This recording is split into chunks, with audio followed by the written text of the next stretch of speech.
Je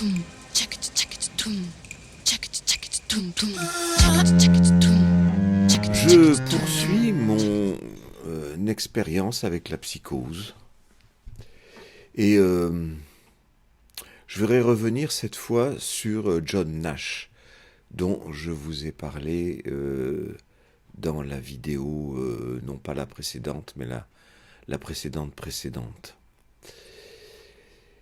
Parce que dans cette vidéo-là, je vous avais parlé essentiellement du film. Et ça m'a laissé un peu sur ma faim, donc je suis allé explorer un petit peu de la réalité de la biographie de John Nash. J'ai du coup relu une thèse d'une amie qui avait consacré plusieurs chapitres à Nash et qui m'a donné quelques pistes pour aller vérifier sur Internet, notamment sur le site nobelprize.org, le site du prix Nobel tout simplement, puisque Nash a eu le prix Nobel. Et sur ce site, on trouve d'une part une autobiographie rédigée par Nash, donc, et une interview de Nash par quelqu'un de l'organisation du prix Nobel. C'est intéressant parce que dans les deux cas, il ne fait absolument pas mystère de son passage dans la psychose. Et notamment dans l'interview, il indique les différences par rapport au film. Parce que ce qui est intéressant, c'est que cette interview a lieu en 2004, si je me rappelle bien, tandis que le film est sorti en 2001.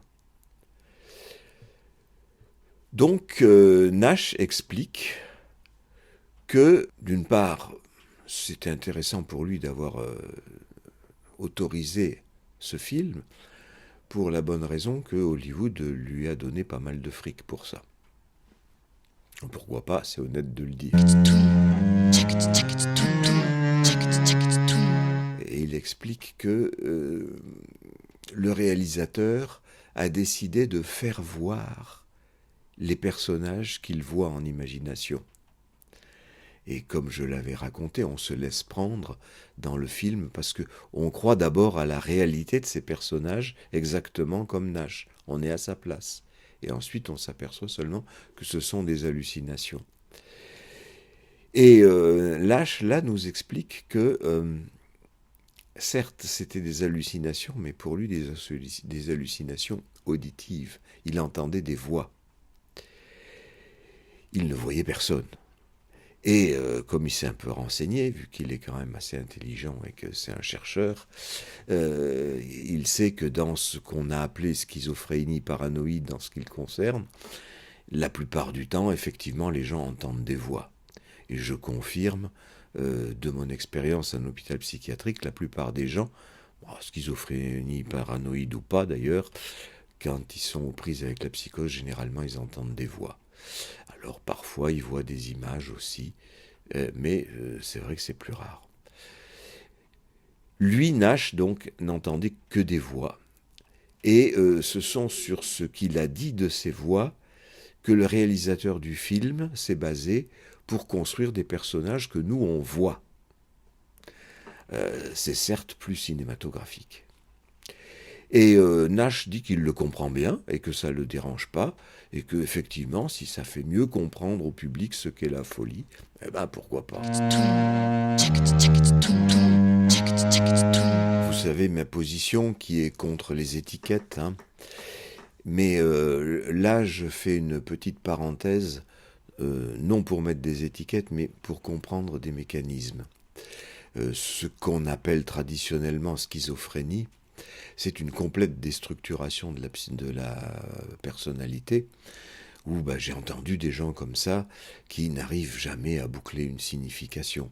C'est-à-dire les paroles glissent les unes derrière les autres, le plus souvent organisées par des jeux de mots, hein, c'est sonore, les gens rebondissent d'une sonorité sur une autre, sans que le discours arrive à un but signifié quelconque. Le langage qui fonctionne tout seul. Et le problème, c'est que ça, c'est un truc que Lacan a repris un petit peu pour toute l'humanité, disant que pour tout le monde, au fond, le langage fonctionne tout seul, tout schizophrène. Bah, c'est un peu plus compliqué que ça. Et par contre, la paranoïa suppose une personnalité puisque le paranoïaque se sent persécuté. Et c'est le cas de Nash, hein, mais qui a, puisque c'est pour ça qu'on dit schizophrénie paranoïde, c'est qu'il est à la fois au bord de cette destruction complète de la personnalité, puisqu'il cherche le code du langage, ce langage qui fonctionne tout seul, dont il a l'impression qu'il fonctionne tout seul dans les médias, et où il cherche le message caché dans les médias. En fait, il cherche le code du message. C'est comme s'il cherchait le code du langage qui est en train de lui échapper. Et donc je parle de gens, quand ils rebondissent comme ça sur des sonorités et des jeux de mots sans arriver à un signifier, c'est ça, ils ont perdu le code. Ça ne fonctionne plus que par des sonorités. Le code, tel son représente tel signifié, le fait de la représentation a en quelque sorte disparu. C'est pas pareil donc lorsque on se sent persécuté par les Russes en particulier. Pour Nash, il se sent persécuté comme citoyen américain, sachant que les Russes cherchent à détruire l'Amérique, et donc il cherche les messages secrets des agents russes, et pas seulement, puisqu'il pense aussi avoir trouvé dans tous ces messages un message destiné à l'humanité.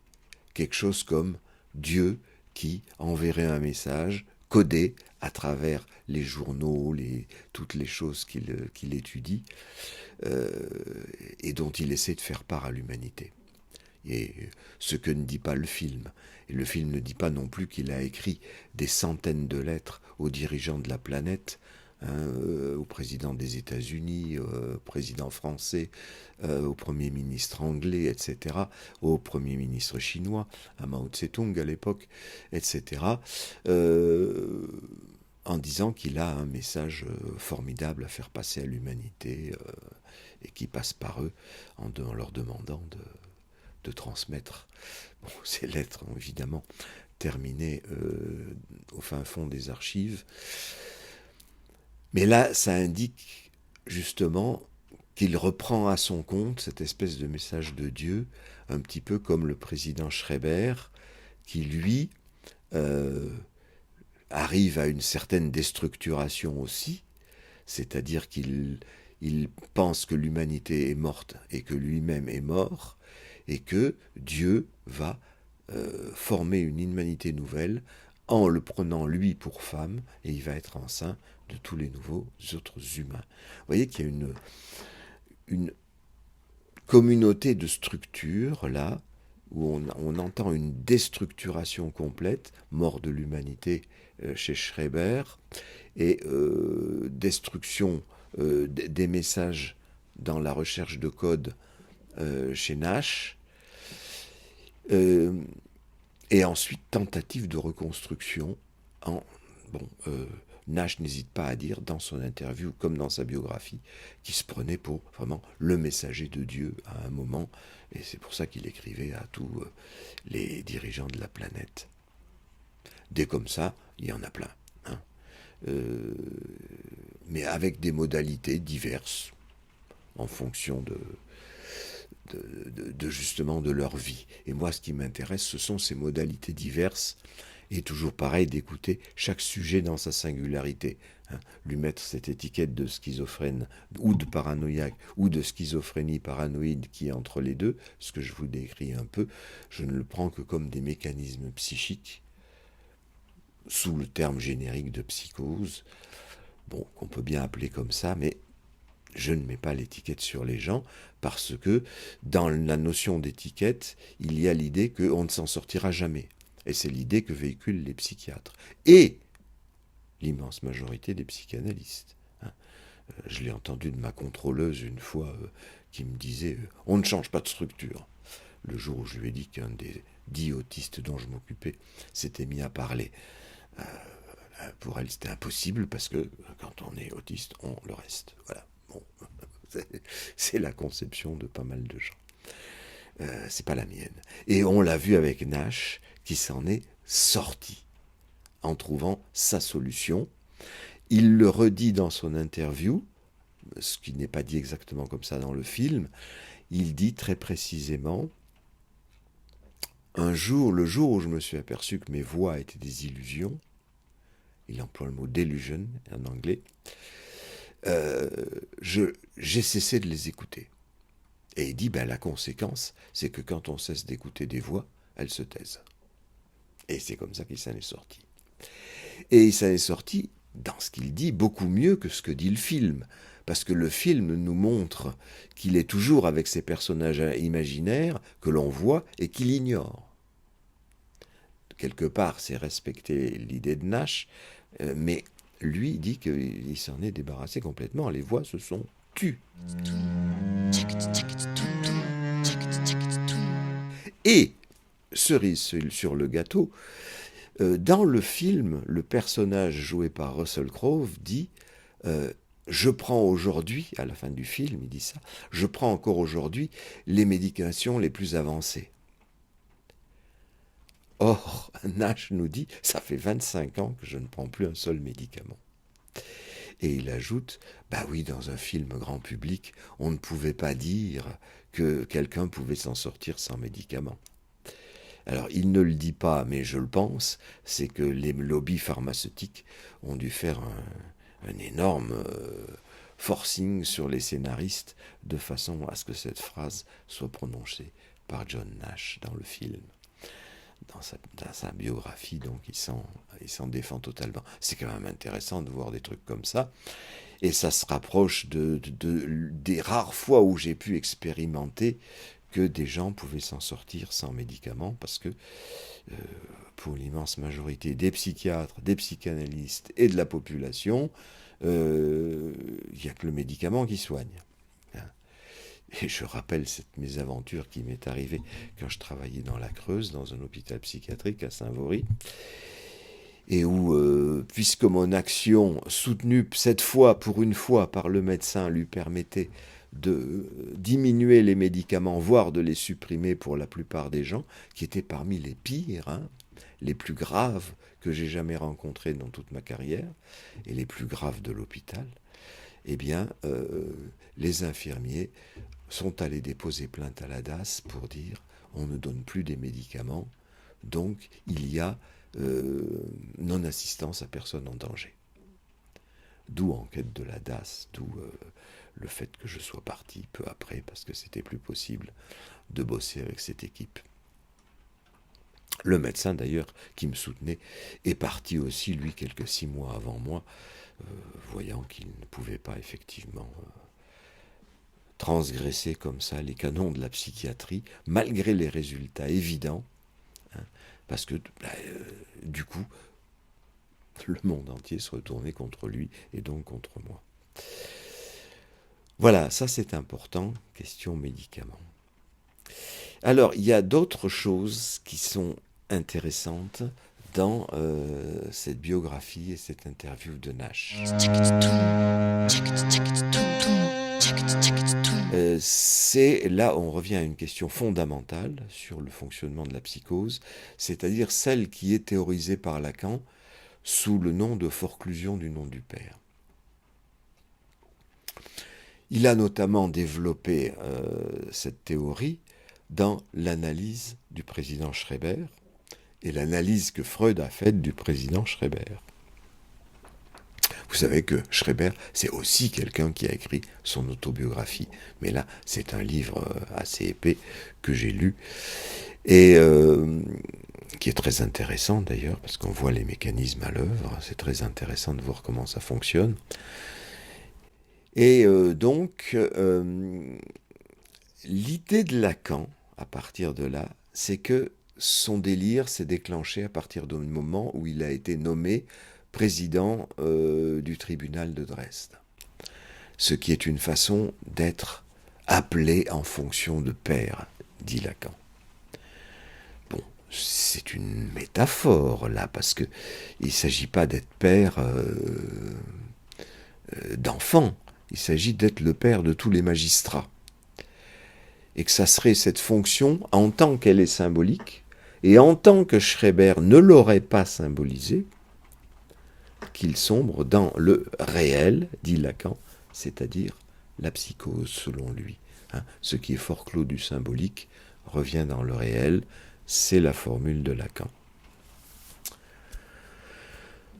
Alors, tout dépend là de la façon dont on conçoit ce qu'est une représentation, ce qu'est l'imaginaire, ce qu'est le symbolique. C'est une question de définition des concepts. Avant d'en venir à cette définition, je voudrais préciser qu'il y a un élément très intéressant qui n'est pas dans le film et qui est dans la biographie de Nash, où il dit « Mon délire a commencé au moment de la grossesse d'Alicia, ma femme. » Il est très clair là-dessus. Il ne le met pas plus en rapport que ça. Il ne dit pas que c'est à cause d'eux. Il dit que ça coïncide. Mais il se trouve que ça va dans le sens de la théorie de Lacan. Ça se discute. Puisque, j'ai déjà dit dans d'autres vidéos, combien de fois quand je travaillais à un hôpital psychiatrique, puisque j'avais cette théorie de Lacan en tête, je cherchais dans l'histoire des gens où et quand avait commencé le délire. Et j'ai très rarement trouvé, en fait, je dis bien très rarement, une coïncidence entre le fait de devenir père et le fait de déclencher le délire. Ou le fait même d'être nommé à une fonction importante, ce qui pourrait rappeler la fonction du père, et le fait de déclencher un délire. Notamment au niveau des enfants. Parce que il n'est pas question de devenir père, il n'est pas non plus question, c'est un peu trop tôt, de les nommer à une fonction symboliquement paternelle. Alors, peut-être qu'il faut entendre forclusion de leur père à eux. Un père absent, par exemple. Ça ne marche pas. Il y a des tas de gens, c'est bien connu, qui ont trouvé tout à fait leur place dans la société et qui ne délirent pas, et qui n'ont jamais connu leur père. Ou dont le père est mort dans l'enfance, mort à la guerre, par exemple. Alors vient là la notion de père symbolique. Il ne s'agit pas du père réel, nous dit-on, mais bien de ce que la mère dit du père. Alors ça, c'est beaucoup plus compliqué à repérer. Mais j'ai aussi intégré cette partie de la théorie en cherchant dans la biographie des gens, en leur demandant « Mais que disait votre mère de votre père ?» Et j'ai entendu tout et le contraire. Il est vrai que parfois, la mère dénigre le père. C'est souvent le cas quand le père a foutu le camp. Et pas quand il est mort à la guerre, mais comme les guerres, du moins en France, sont un peu terminées depuis quelque temps, il y a les accidents, bon. Dans ces cas-là, c'est rare que la mère dénigre le père, au contraire, elle a tendance à l'idéaliser. Mais ça peut avoir un effet négatif aussi, au sens où le père peut être tellement idéalisé par la mère que l'enfant ne se sent jamais capable d'être à la hauteur. Mais ça donne pas forcément du délire, mais des difficultés.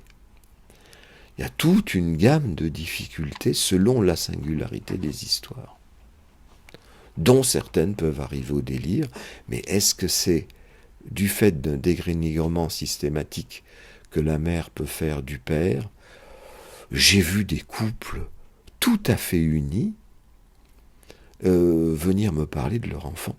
Je repense à un couple dont il m'avait semblé que c'était la mère qui parlait tout le temps et le père disait toujours oui, était toujours d'accord avec elle.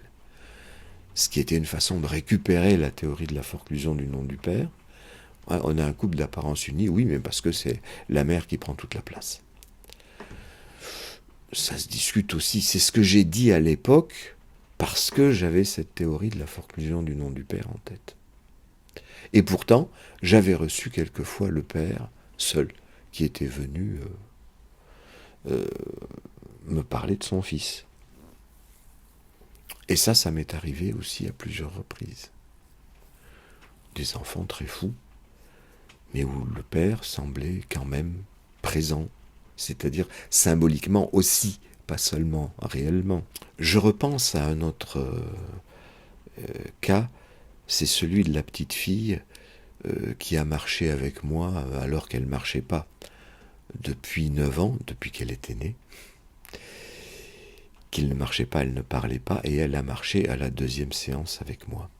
J'avais beaucoup discuté avec les parents qui me semblaient un couple très uni, qui venaient tous les deux aux entretiens que je leur proposais, et je les avais interrogés sur ce qui s'était passé à la naissance. Et à la naissance, il s'était passé ceci, c'est que le médecin avait dit « elle ne marchera jamais, elle ne parlera jamais ». Les parents l'avaient cru. Forclusion symbolique, mais pas du nom du père. Forclusion de l'enfant, dont le médecin dit il n'existe pas, en quelque part. D'ailleurs, il avait ajouté vous pouvez le flanquer à la poubelle, c'est-à-dire à une institution, et en faire un autre.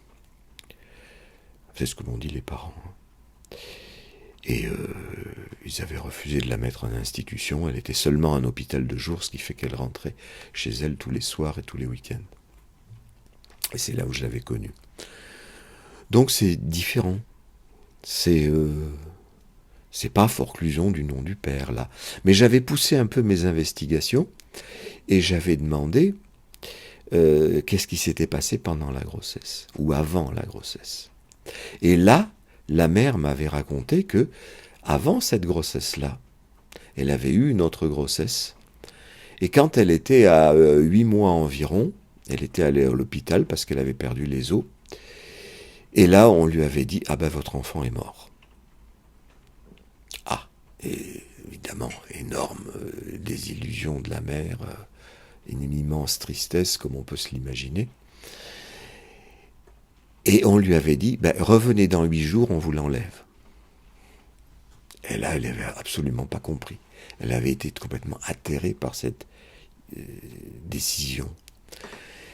Elle était rentrée chez elle, et pendant 8 jours, elle a eu donc ce bébé mort dans le ventre. Et je l'ai poussée un peu par mes interrogations. Je lui ai demandé comment elle avait vécu ça, et elle m'avait dit, j'avais le sentiment que l'enfant pourrissait dans mon ventre. Et ensuite, j'avais demandé ce qui s'était passé. Et les parents, qui étaient là les deux, m'avaient dit, rien de spécial jusqu'à ce que la dame retombe enceinte. Mais je dis, entre-temps, quand même, qu'est-ce qui se passait ? Eh bien, là, le mari a dit, c'est quand même, il y a quelque chose qui t'est arrivé à partir de ce moment-là, c'est que tu pouvais plus supporter le bois pourri. Bon, ils habitaient à la campagne, ils se chauffaient au bois, à la cheminée, donc ils allaient de temps en temps, ils en ramenaient de la forêt, et quand c'était du bois Paris, elle ne pouvait pas supporter. Elle en faisait une véritable phobie, elle ne pouvait pas le toucher, elle ne pouvait pas le voir.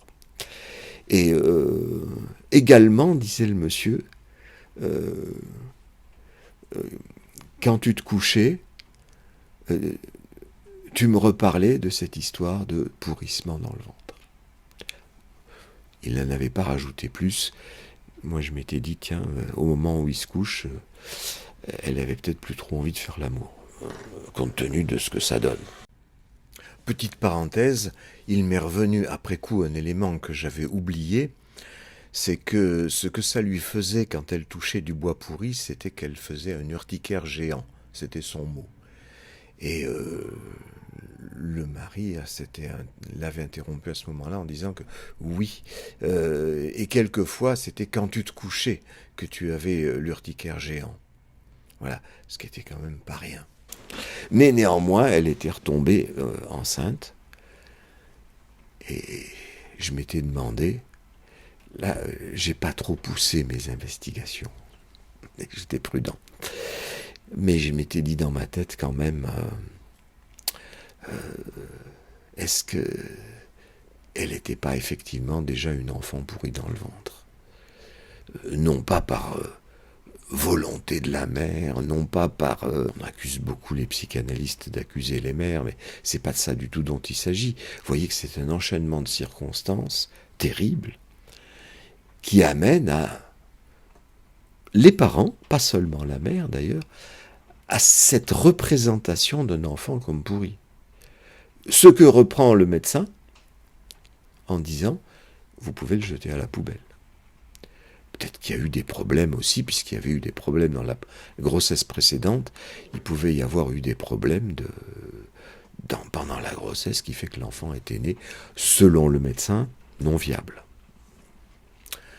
Donc elle était viable quand même, et finalement elle a marché quand même. Je ne vous redonne pas tous ces détails de comment elle est venue à marcher, puisque je l'ai raconté dans d'autres vidéos. Enfin, je redis quand même, ça vaut peut-être le coup que c'était juste parce que justement, moi je n'avais pas cru à tout cela. C'est-à-dire qu'elle pouvait être pourrie, qu'elle pouvait être incapable de marcher. Je m'étais dit, bah si, elle est peut-être capable. Et pourquoi pas de parler, et tout ça. Et elle avait marché. Bon, tout ça pour dire que cette histoire de forclusion, là en l'occurrence, quid, c'est autre chose. Une forclusion de l'enfant, ça aurait voulu dire que cet enfant n'était pas symbolisé par les parents? Je ne sais pas, parce que, au fond, bois pourri, c'est aussi une représentation. En quoi est-ce que ça serait hors symbolique?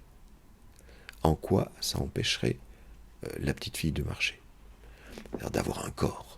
Parce qu'au fond, c'est ça que ça veut dire. Puisqu'avec cette petite fille, je m'étais aperçu effectivement qu'elle ne se voyait pas dans le miroir. J'en reste donc à quelque chose de en discussion.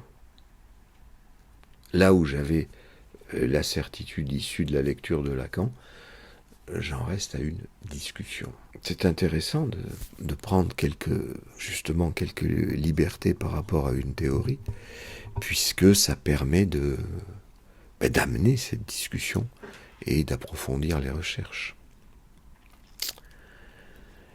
Ensuite, pour revenir à Nash, aux adultes qui se mettent à délirer, j'ai été surpris, mais ça m'a éclairé, en lisant la thèse de mon ami consacrée à Nash, qu'elle considérait que les hallucinations étaient du réel, ce qui est la théorie de Lacan. Je viens de dire que dans la mesure où ce sont des voix qui parlent et qui disent des choses, pour moi c'est du symbolique. Vous voyez que c'est une question de définition des concepts, comme je l'avais annoncé tout à l'heure. En effet, si ce n'est pas, c'est ça la thèse de Lacan finalement, si ce n'est pas à l'intérieur du corps, c'est que ce n'est pas symbolisé. Si ce n'est pas assumé comme tel, c'est que ce n'est pas symbolisé. Ce qui est forclos du symbolique revient dans le réel. Moi, je me suis contenté de dire ça revient dans l'extérieur. Et c'était ça la formule de Freud par rapport à Schreber. Ce qui n'est pas admis à l'intérieur est refoulé à l'extérieur. C'est un mécanisme qui est assimilable au refoulement pour Freud. Ce n'est pas un mécanisme différent comme la forclusion, comme dit Lacan.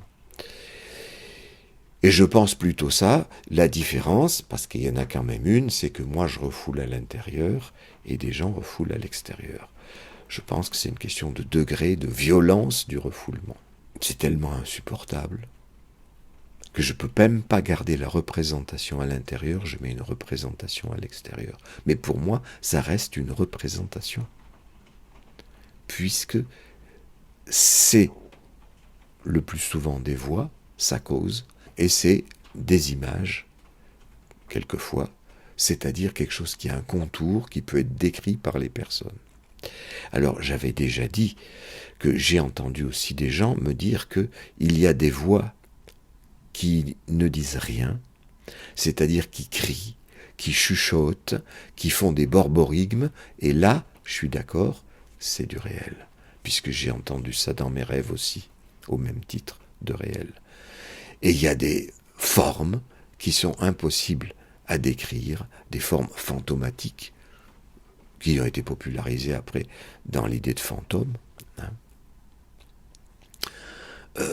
mais qui ne sont pas descriptibles non plus. Ça, ok, c'est du réel. Mais quand les gens voient la Vierge ou Jésus, ou parlent avec la Vierge ou Jésus, ou Bouddha, peu importe, c'est du symbolique pour moi. C'est de la représentation. Juste, c'est une représentation mise à l'extérieur. Alors, qu'est-ce que je peux dire de ce que j'ai appelé violence supérieure du refoulement, qui fait que c'est refoulé dans l'extérieur? Eh bien, quelque chose peut nous mettre la puce à l'oreille, c'est par exemple cette expérience que j'ai eue avec la grossesse bois pourri. C'est-à-dire la dame avait fait une phobie du bois pourri, et peut-être bien du coup de son nouvel embryon. Va savoir. Je fais que des hypothèses. Mais hypothèse d'un rejet de la personne, qui fait qu'elle n'a pas d'image du corps, elle n'a pas de voix, et elle ne peut pas marcher. On va dire que j'accuse la mère. Non, encore une fois, c'est pas du tout ça. Un enchaînement de circonstances, la mère est tout autant victime de cet enchaînement de circonstances. Mais, très souvent, ce que m'ont dit les gens sur les voix, c'est que les voix les insultent, les engueulent, leur donnent des injonctions. Fais ceci, fais cela, viens ici, mets-toi là. C'est-à-dire que ce sont comme des voix parentales, parce que ce sont des choses que disent les parents quand les enfants sont petits. Et l'hypothèse que je fais, c'est que quelquefois ça a été dit, et peut-être qu'il n'y a que ça qui a été dit. C'est-à-dire que la tendresse inhérente à une voix qui serait aimante et qui dirait viens ici mon tout petit, je te fais des bisous et je te raconte des histoires, ça n'a peut-être pas eu lieu, mais je n'en sais rien, puisque j'ai très rarement pu en discuter avec les parents, qui effectivement ont très peur de se sentir accusés. Mais je me dis que s'ils en sont venus là, c'est pas de leur faute. C'est qu'il y a eu un enchaînement aussi de circonstances qui ont amené les parents à rejeter cet enfant. Je pense à mes difficultés, qui ne sont pas de l'ordre de la psychose, qui sont différentes des difficultés de mes frères, parce que mes frères sont nés très peu après le mariage de mes parents, je rappelle qu'ils sont jumeaux, hein, et que ils étaient nés sans doute dans la période de cristallisation, comme dit Stendhal, quand mes parents étaient amoureux. Et donc, ils ont été élevés comme témoins de cet amour. Moi, je suis né 11 ans plus tard, et dans l'intervalle, mon père avait trompé ma mère et avait fait 2 enfants à une autre femme. Et ma mère le savait. Par conséquent, vous imaginez, en tout cas moi j'imagine, que l'état d'esprit dans lequel j'ai été conçu n'était pas du tout le même que dans celui où a été conçus mes frères. Et que quelque part j'ai été rejeté, alors en partie accepté, en partie rejeté, les choses sont complexes. Hein. Ce n'est pas un tout rejet ou un tout rejet, ça aurait été peut-être par exemple la petite fille qui marche pas et qui parle pas. Mais un mix de rejet et d'acceptation, ma mère se retrouvant un phallus de substitution avec moi, ce qui lui donne quand même un peu l'envie de m'occuper, jusqu'à ce que j'ai 5 ans. Après, je deviens trop autonome pour être intéressant. Mais en même temps, me rejetant à la naissance, parce qu'elle a un abcès au sein, et qu'elle ne peut pas me nourrir, et qu'elle est malade pendant plusieurs semaines, ce qui fait que ce n'est pas elle qui s'est occupée de moi. Peut-être témoin de ce rejet d'être le fils de quelqu'un qui a trompé ma mère. C'est une forme de rejet. Pas de forclusion, mais d'une certaine violence du rejet, qui n'a peut-être pas eu lieu pour mes frères, puisque dans mon enfance, tout ce que j'ai constaté, c'est qu'à la table familiale, où on était 6, mes parents, les 2 grands frères, moi et ma grand-mère, qui a été vivante toute mon enfance, elle est morte quand j'avais 15 ans, elle vivait avec nous, eh bien, je ne parlais pas. Je ne parlais pas parce que, enfin, je parlais à l'école, ce qu'il fallait, et je parlais à mes parents aussi ce qu'il fallait pour l'extra minimum de la vie quotidienne. Mais dans les repas familiaux, dans les réunions de famille, c'est mes frères qui parlaient avec mon père, essentiellement. Et les femmes, c'est-à-dire ma mère, la grand-mère et moi, on ne parlait pas. Encore que ma mère, de temps en temps, disait quelques petites choses, mais moi, je me rappelle que la chose que j'entendais dans ma tête à ce moment-là, bon, je savais bien que c'était pas une voix, c'était bien à l'intérieur, ça disait si seulement j'avais quelque chose à dire. Seulement pour avoir quelque chose à dire, il faut avoir quelqu'un qui écoute. Et c'était pas le cas. Voilà. Donc j'ai passé ma vie à chercher des gens qui écoutent. J'ai pu trouver un analyste, 2, 3, puis finalement j'ai trouvé Facebook, où là ça écoute finalement bien plus que chez les analystes que j'ai fréquentés.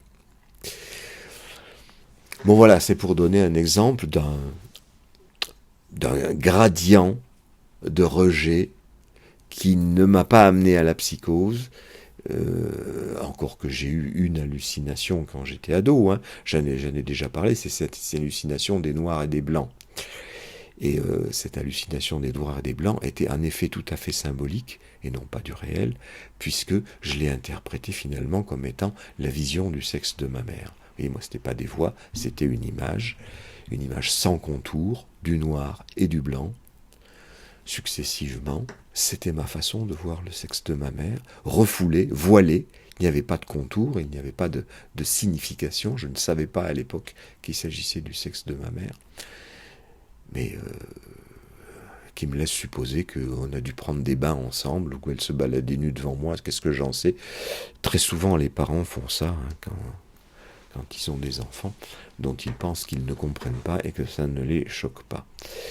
Donc moi, j'avais dû rejeter dans l'extérieur, quoi ? Cette idée de castration. Pourquoi ?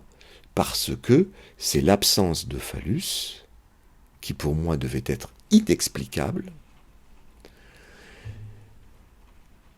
que j'ai donc rejeté comme représentation du sexe féminin. Freud dit il n'y a pas de représentation du sexe féminin dans l'inconscient. Moi je dis là il y en a une, mais je l'ai rejetée à l'extérieur. Justement parce que cette représentation est une représentation d'une absence. C'est un paradoxe. L'absence de phallus, qui suppose une mutilation, c'est-à-dire la castration, qui suppose une autre absence, celle de ma mère, quand je suis né, et après 5 ans, où elle avait beaucoup de mal à s'occuper de moi, disons. Une absence vaut pour une absence. Et l'absence d'un enfant, comme phallus de la mère, c'est-à-dire un enfant qui n'est pas reconnu comme phallus de la mère, ça peut être un enfant qui du coup n'a pas d'image du corps. La première image du corps, j'en ai parlé dans de multiples rêves, c'est d'être appendu au corps de la mère. Vous reconnaîtrez certainement, si vous rêvez, vous avez certainement rêvé d'être au bord d'une falaise, au bord d'un escalier, au bord d'un lac, au bord de plein de choses. Sur une terrasse, sur un balcon, sur une corniche, et avec l'angoisse de tomber. C'est l'angoisse de la naissance en tant qu'angoisse de castration de la mère. Il y a là les prémices d'un rejet possible. Parce que pour qu'un enfant vive, et vive en parlant et en ayant des relations avec les autres, il faut aussi qu'il soit rejeté par la mère et par les parents d'une manière générale. Il faut qu'il soit à la fois accepté, mais pas accepté comme partie du corps de la mère ou partie du corps global des parents qui ne voudraient pas le laisser partir. On a des milliers d'histoires dans le monde comme ça qui fonctionnent là-dessus, hein, sur soit je te rejette trop et l'enfant fout le camp très tôt, il fait des fugues, il s'en va, il part dès qu'il est possible à 18 ans, c'est ce que j'ai fait. En me débrouillant avec des petits boulots pour gagner ma vie tout en faisant mes études.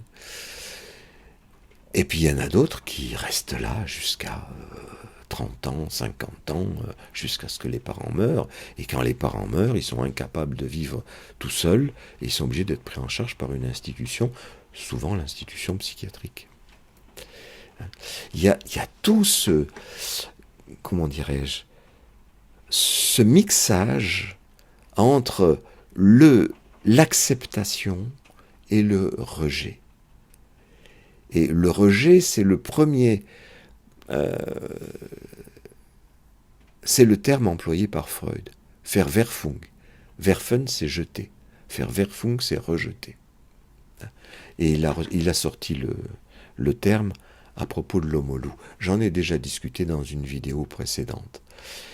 C'est ce terme-là, d'ailleurs, rejet, qu'avait d'abord pris Lacan avant d'inventer Forclusion, parce que ça convenait à son histoire de réel. Et Forclos, ce qui ne rentre pas dans le symbolique.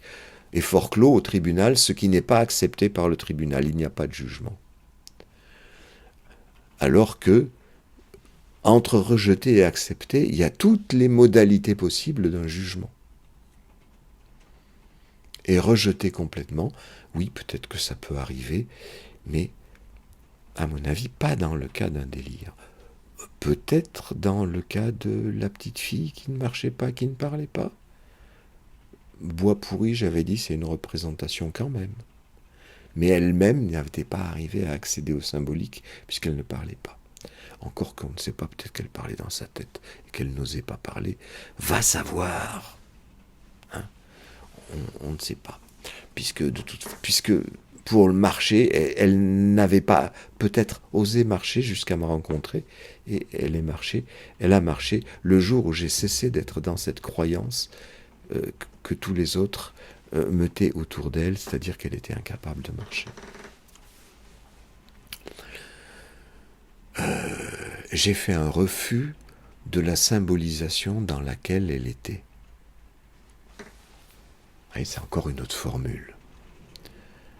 Ce qui vous indique bien que toutes les formules possibles, dans toutes les nuances possibles, entre le rejet et l'acceptation, entre l'amour et la haine. Rejet et acceptation, amour et haine, ne sont que des variantes finalement du fort da. Fort loin, da près, le jeu du fort da, je le rappelle, c'est ce jeu par lequel les enfants jettent ou cassent des objets, les jettent de façon à ce qu'ils ne soient hors de leur vue, pour éventuellement les ramener, mais pas toujours, le plus important étant de les faire disparaître. Fabriquer de l'absence. Fabriquer de l'absence, pourquoi ? Pour qu'il reste, au contraire, une présence. La présence de quoi ? De la représentation dans sa tête. Donc, jeter les objets au loin, et jeter ces objets d'amour que sont, ou de haine que sont les enfants, et c'est quand on jette justement que c'est le moment haine, et quand on fait revenir, c'est le moment amour. C'est ce balancier du fort et du da qui fait le symbolique lui-même. C'est ce qui m'a fait dire que l'affect, amour ou haine, c'est ce qui fabriquait le fort da, c'est-à-dire finalement la symbolisation. J'avais dit, c'est ma théorie, que j'ai développée dans d'autres vidéos, que pour fabriquer une représentation, il faut que la rondelle se découpe, c'est-à-dire que la coupure se recoupe. Et cette coupure, je l'ai appelée dans un premier temps le signifiant, parce que je viens de chez Lacan quand même. Le signifié, c'est la surface, le signifiant, c'est le bord, parce que la voix n'a qu'une dimension, c'est la dimension temporelle, les sons sont les uns derrière les autres. Alors que le signifié, c'est quelque chose qui reste dans la mémoire comme une globalité, la globalité d'une forme, qui est en premier lieu la forme de l'image du corps. La façon dont on parle de l'enfant amène la façon dont se forme l'image du corps, parce que c'est cette voix qui découpe l'image du corps. Voix qui peut arriver à ne pas se recouper, ce qui fait qu'on n'a pas d'image du corps.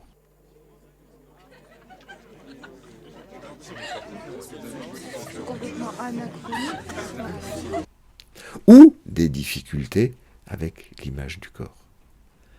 Avec des difficultés de marcher, de penser, de se mouvoir, de manger, de tout ce que j'ai pu rencontrer à l'hôpital psychiatrique. Et notamment des délires, au sens où, lorsqu'on n'entend que des insultes ou des injonctions, viens ici, mets-toi là, fais ceci, fais cela, sale bâtard, connard, tu feras rien de ta vie, tu seras balayeur. J'ai des tas de gens qui m'ont raconté ça. Donc quand ils ont entendu que ça, c'est tellement insupportable qu'ils le rejettent à l'extérieur.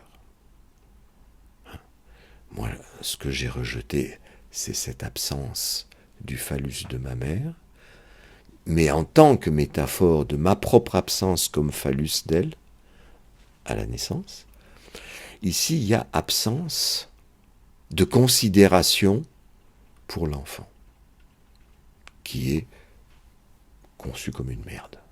Il faut dire ce qui est. Et j'ai trouvé dans mes propres fantasmes, dans mes rêves, ce fantasme qu'ont tous les enfants, que la naissance, ça se passe par l'anus, et que l'enfant peut être assimilé à une merde.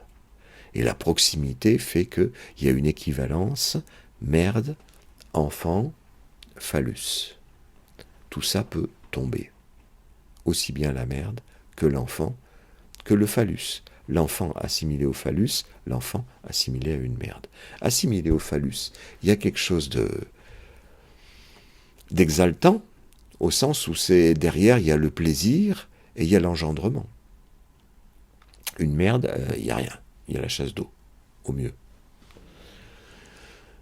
Et il y a des gens qui tirent la chasse d'eau comme ça pour évacuer la façon dont on les a traités. Donc ils s'évacuent eux-mêmes. Ils sont cette absence que découpent les voix qui les décrivent, qui font le tour de la rondelle de leur corps.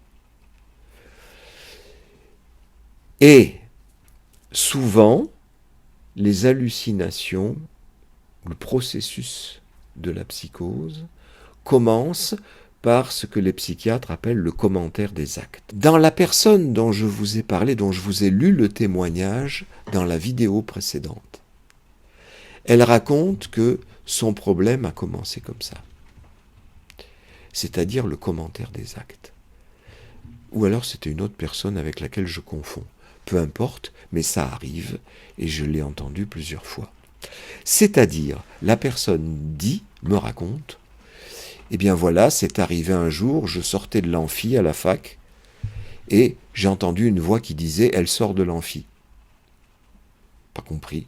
J'ai regardé autour de moi, personne ne semblait faire attention à moi. Ensuite, j'ai cherché dans mon sac, mon téléphone, et il y a la voix qui disait « Elle cherche dans son sac son téléphone ». Et ainsi de suite. Et ça continue. Vous voyez que là, moi j'y vois, je vous fais part de ce que je vois, je ne dis pas que c'est juste, c'est mon hypothèse. Je vois cette absence. C'est-à-dire que le sujet n'est pas là où il est. Il est en train, à côté de ses pompes, de se regarder lui-même faire et de commenter ce qu'il est en train de faire. Ça commence par là, et ensuite, c'est après, au bout de quelques semaines, quelques mois de ce régime-là, que viennent ce qui était refoulé encore plus profondément, c'est-à-dire les insultes, les salopards, tu t'es un bon à rien, t'arriverais jamais, etc. D'où l'autre processus de psychose qu'on voit arriver justement après tous ces processus, qui est ce que j'appellerais une renarcissisation, c'est-à-dire la personne se prend pour Dieu. commence par discuter avec Dieu, avec Jésus, avec Bouddha, avec Mahomet, puis devient carrément l'un de ces personnages. Avec, je vous en parlerai dans une prochaine vidéo, il y a une personne que j'ai suivie pendant 15 ans comme ça, qui un jour, elle parlait avec Dieu, le lendemain, elle était Dieu. C'était un peu difficile à suivre pour moi. Et on voit qu'il y a une instabilité justement de l'image de soi-même, l'image du corps, la personnalité, qu'est-ce qu'on est. Eh bien, après avoir été une merde, la façon que j'ai de me récupérer, qui est un délire, mais qui est une solution, je deviens le contraire d'une merde, je deviens Dieu.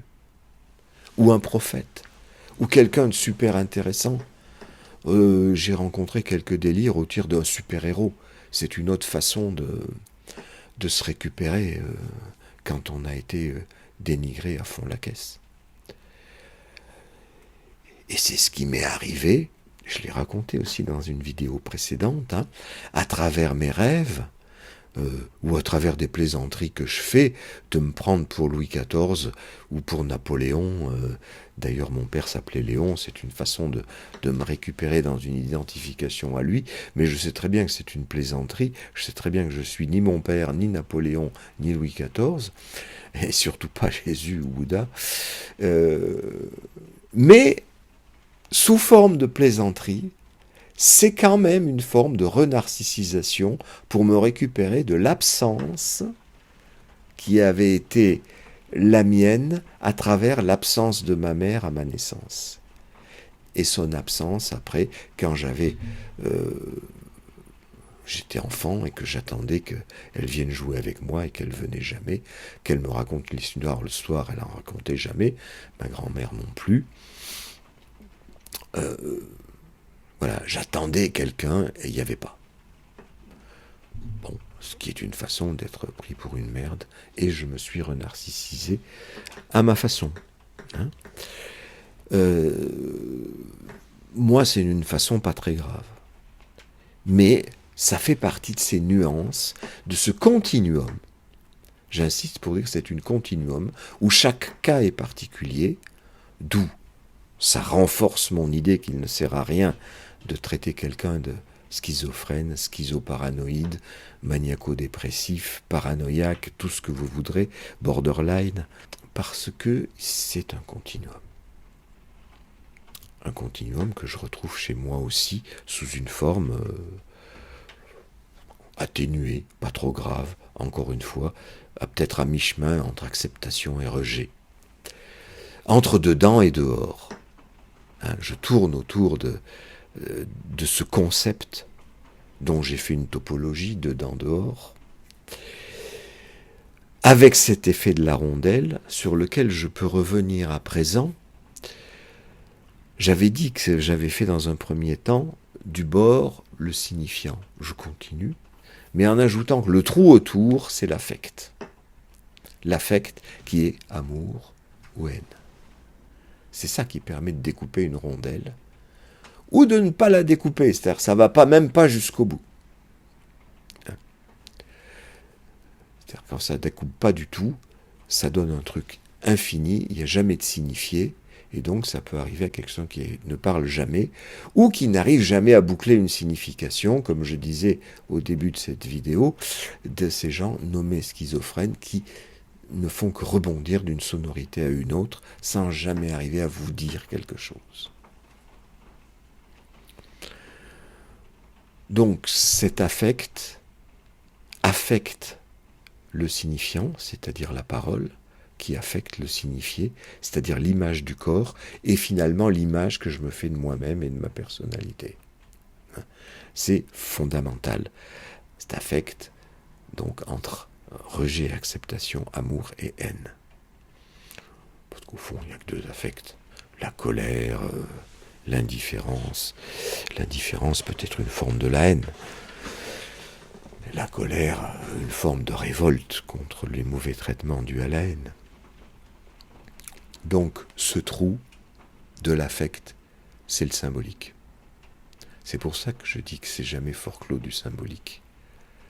C'est que le symbolique en tant qu'affect, y compris d'affect d'indifférence, y compris affect de haine, fait son travail de symbolique, sauf dans ces cas où ça ne se referme pas, hein, la coupure de la rondelle, mais ce qui limite quand même le nombre de cas. Hein. Chez Lacan, dès qu'il y a délire, il y a forclusion. Et chez Miller, même quand il n'y a pas délire, il peut y avoir conclusion, mais il y a une compensation qu'il appelle suppléance, hein, à la suite de Lacan. Ce qui fait quand même une division de l'humanité en deux. Il y a ceux chez qui c'est forclos et ceux chez qui ça l'est pas. Alors que chez moi, c'est ce qui pourrait être forclos, je veux bien, c'est ces cas-là seulement où la rondelle ne se ferme pas. Hein, c'est-à-dire ne peut pas exister comme rondelle. Donc pas d'image du corps, pas de signifié, pas de signification. Bon, cas immensément plus rare. Dans tous les autres, quand une voix revient de l'extérieur, eh bien pour moi c'est le symbolique qui fait son travail à travers la mise en scène de l'affect, comme il y a mise en scène dans un rêve. Dans un rêve, le symbolique travaille pour remettre en scène ce que je suis, à travers les difficultés de la veille, parce que souvent, les premiers rêves que racontent les gens, c'est ça, dans une analyse, ça vient juste de trucs de la veille, quoi, ou des semaines précédentes. Mais c'est toujours, ces choses de la veille, elles ont été retenues, elles sont travaillées dans le rêve, parce que elles rappellent le souvenir de choses très anciennes, jusqu'aux circonstances de la naissance et de la grossesse et de la conception de moi-même. Ça, je peux le démontrer pour moi. Je peux difficilement le démontrer pour les autres, étant donné que pour pousser de telles investigations, faut aller très loin, et je ne peux pas parler à la place des gens. Donc, ça, je m'y refuse, je leur laisse la parole. D'où l'ouverture de ma page Facebook à tous ceux qui veulent témoigner, de façon à ce que ce soit eux-mêmes qui disent ce qu'il en est de toutes ces nuances entre acceptation et rejet.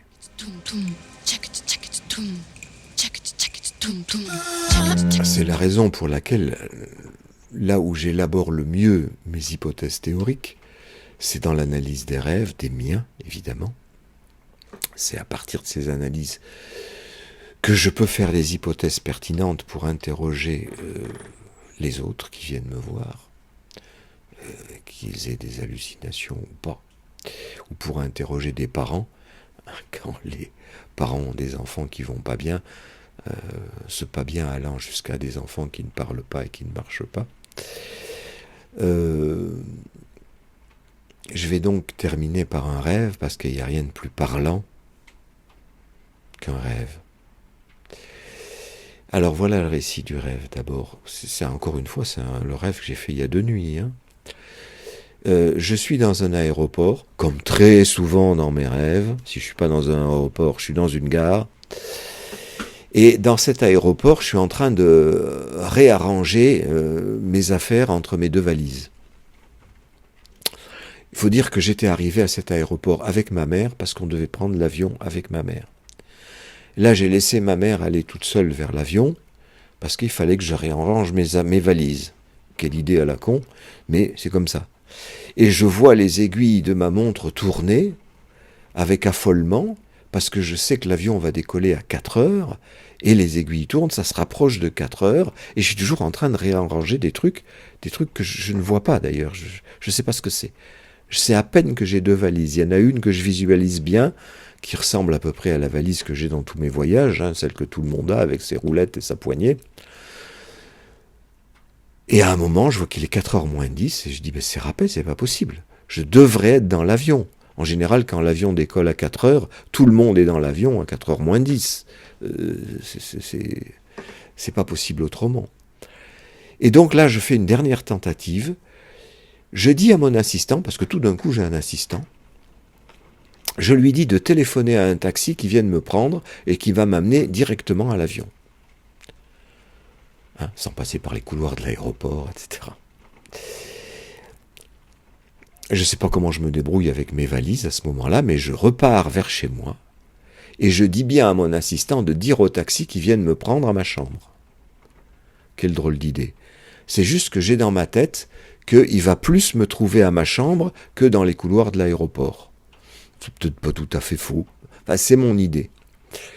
Mais ça retarde encore. Il faut que je retourne à ma chambre et j'espère que le taxi va me trouver là et qu'il va me ramener à l'avion en 10 minutes.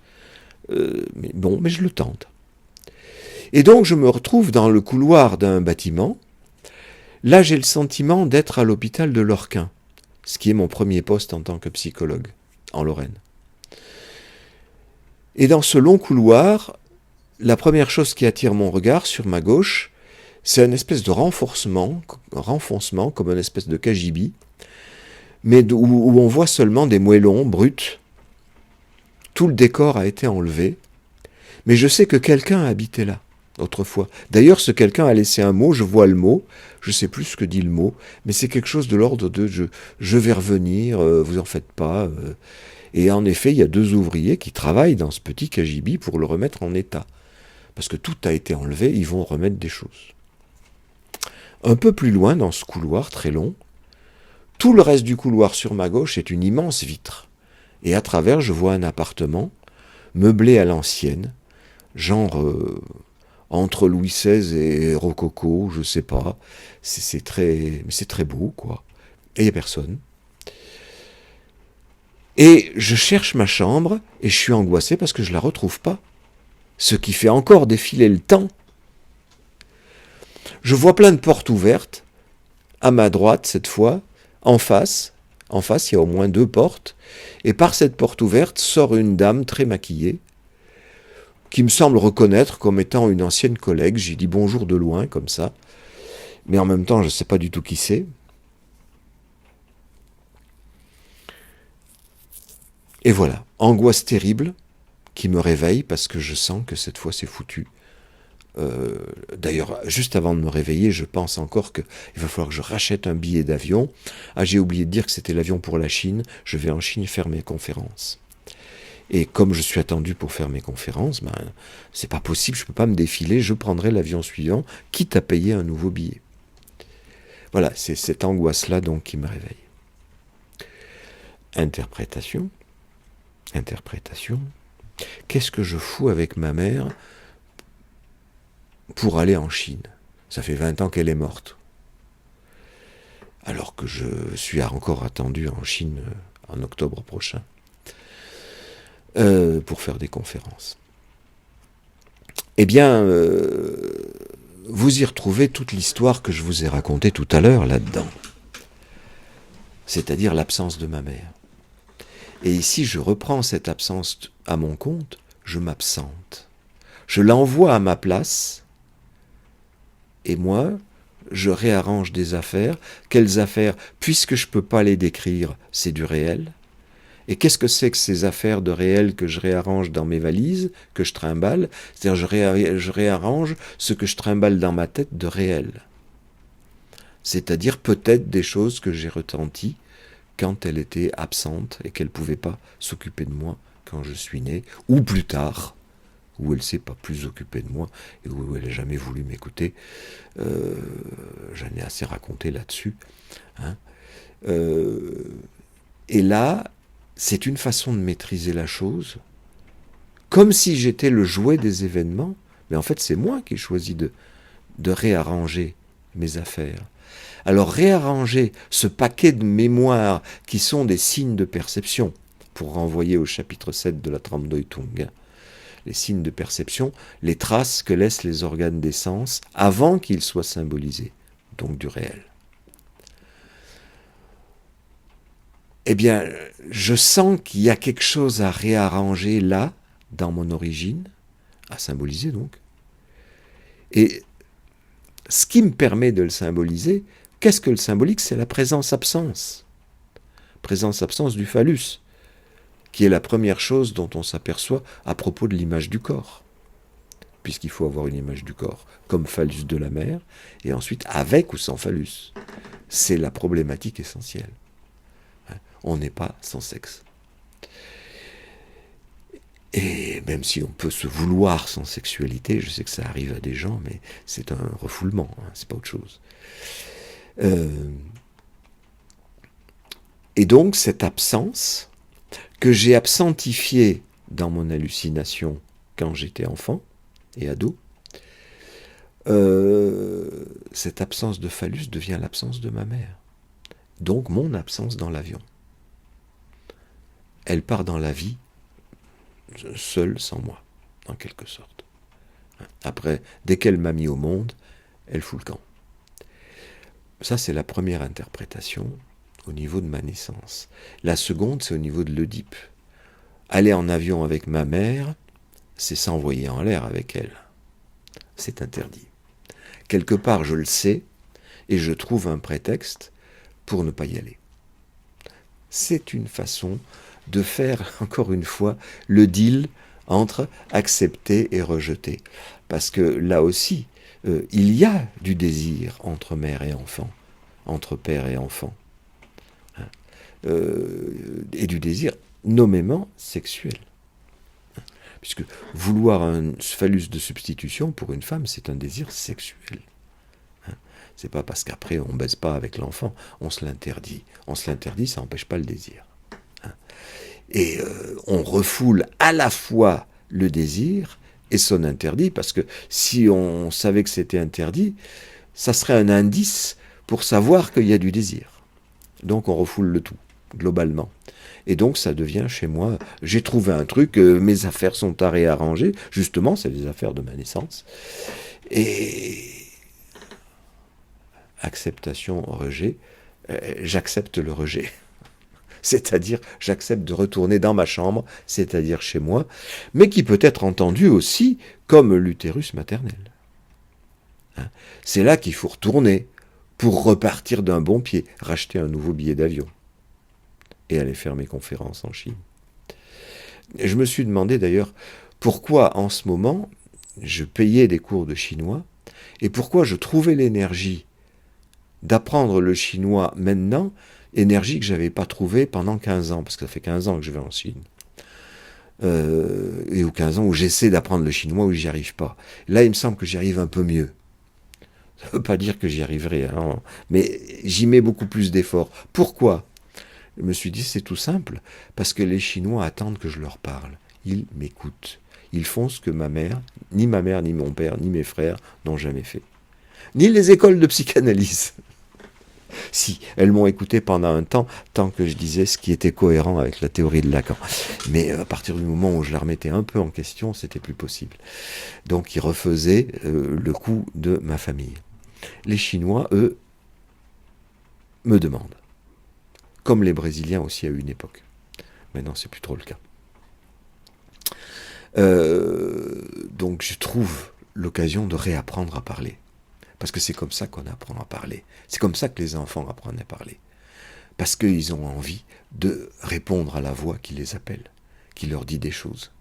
Et qui leur dit des choses gentilles. Pas seulement salopard, t'es qu'une merde, t'arriveras jamais à rien. Mais le contraire. Et j'ai oublié de dire tout à l'heure que l'excès du contraire, ça marche aussi pour fabriquer de la psychose. C'est-à-dire, mon fils, t'es tellement super génial, etc., que tu seras super génial, etc. Et alors, soit on le devient, mais en même temps, on se prend pour un génie, et c'est un peu difficile d'avoir des relations avec les gens. Et soit on n'arrive pas à être à la hauteur, et la distance entre le narcissisme et ce qui est attendu amène des problèmes. Bon, tout ça, c'est les nuances infinies de cette problématique du dedans-dehors, rejet, acceptation. Donc voilà pourquoi je réapprends à parler cette autre langue. Il se trouve que dans les problèmes de la psychose, il y a souvent un problème de langue sur lequel Lacan a sauté, parce que ça confirme son idée que l'inconscient est structuré comme un langage et que le langage contient tous les problèmes. D'où son étude de Joyce, qui passe son temps à passer d'une langue à l'autre. Alors il y a le livre de Wolfson aussi que j'ai lu. C'est un Américain et son livre s'intitule « Le schizo et les langues ». Il se désigne lui-même comme schizo. Effectivement, il a passé sa vie à lutter contre la langue anglaise parce que c'était la langue de sa mère. La langue de sa mère lui faisait mal. Mais littéralement mal. Ça le faisait souffrir. Il le raconte très bien dans son livre. C'est très émouvant. Et donc, il a appris très facilement d'autres langues, le français, l'allemand, et il prétend ne s'exprimer que dans ces langues-là. Et nous avions la même chose chez Nash, qui lui a mis son rejet de sa mère, non pas sur la langue, mais sur le code lui-même, ce qui est au-delà de la langue, donc à travers les mathématiques. Mais il a fait aussi un rejet de sa nationalité. Pendant des années, il a fait des démarches pour ne plus être américain. Il s'est réfugié à un moment au Luxembourg. Il a essayé d'obtenir la nationalité française, luxembourgeoise, italienne. Enfin, tout en écrivant aux grands de ce monde pour leur expliquer le message qu'il avait eu de Dieu. C'était dans la même période. Et rejeter sa nationalité américaine, absolument. Et l'Abdel dont je vous avais parlé, que j'ai entendu pendant 1 an et quelques à l'hôpital de Lorquin, lui aussi faisait un rejet radical de sa nationalité algérienne et de sa culture musulmane. Mais en même temps, il n'arrivait pas à rentrer dans une culture française de substitution. Ce sont des modalités multiples de l'absence. J'ai été rejeté, je rejette. C'est-à-dire, je refais le mouvement qui a été fait à mon propos pour le maîtriser, le symboliser. En quelque sorte, essayer de mettre un bémol au rejet que j'ai subi et me renarcissiser au point éventuellement de devenir le messager de Dieu, voire Dieu lui-même, voire un prophète, enfin, etc. Un messager de Dieu, c'est un prophète, en effet. Je reviens à mon rêve, qui était lui aussi une façon de faire ce travail entre l'acceptation et le rejet, et de symboliser le rejet. Cette excavation que je vois dans le couloir, déjà ce couloir, c'est le long couloir de l'appartement de chez mes parents. Puisque je n'avais pas de chambre, eh bien, mon aire de jeu, c'était le couloir. Il y avait un léger renfoncement dans le couloir, dans lequel il y avait la chaudière, et c'était là que je déballais mes jeux pour jouer, la plupart du temps tout seul, puisque j'attendais ma mère pour qu'elle joue, et elle ne venait jamais, ou très peu, et pour jouer 5 minutes. Donc je reviens dans cet endroit de mon enfance. Et ce renfoncement, c'est peut-être le renfoncement que je vois au départ, qui n'est fait que de moellons, qui est sans doute, mais le renfoncement de mon enfance n'était pas fait que de moellons, il y avait un décor, c'était une partie du couloir, il y avait la chaudière, il y avait un paravent décoré, chinois d'ailleurs, ce qui peut expliquer des choses aussi. C'est pas seulement ce renfoncement, s'il n'y a plus de décor et si la personne est partie en laissant un mot, c'est moi qui suis parti. Je suis parti de l'utérus de ma mère. C'est ça aussi. C'est quelque part, c'était ma chambre. Et s'il n'y a plus aucun décor, c'est qu'il n'y a plus de phallus. C'est aussi une idée de la castration et de moi comme phallus de ma mère. J'ai rangé là 2 ouvriers qui sont chargés de refaire le truc. On va essayer de faire avec quelque chose qui ne serait pas la castration. Mais ils n'ont encore rien fait, les pauvres. Hein. C'est encore les moellons bruts.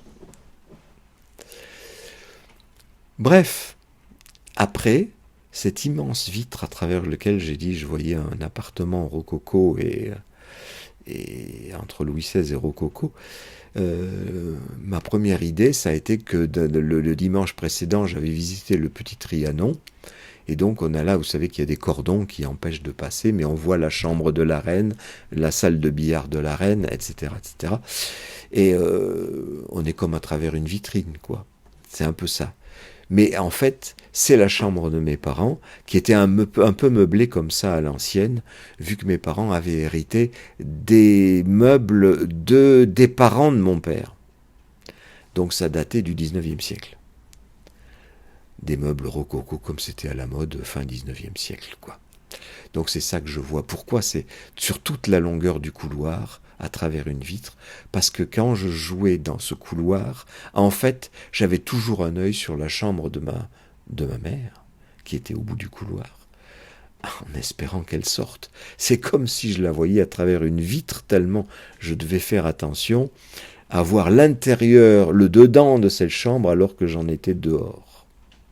Et là, je continue d'être dehors, dans le couloir. Et la dame que je vois surgir très maquillée du fond du couloir, de cette porte, effectivement, c'est ma mère, bien sûr. Elle est très maquillée pour que je ne la reconnaisse pas. Mais j'ai vite fait de la reconnaître. J'ai assez l'habitude d'interpréter les rêves. Donc je la fais venir. Je la fais venir, mais c'est à ce moment-là que je me dis, c'est trop tard, il va falloir prendre l'avion suivant, sans ma mère.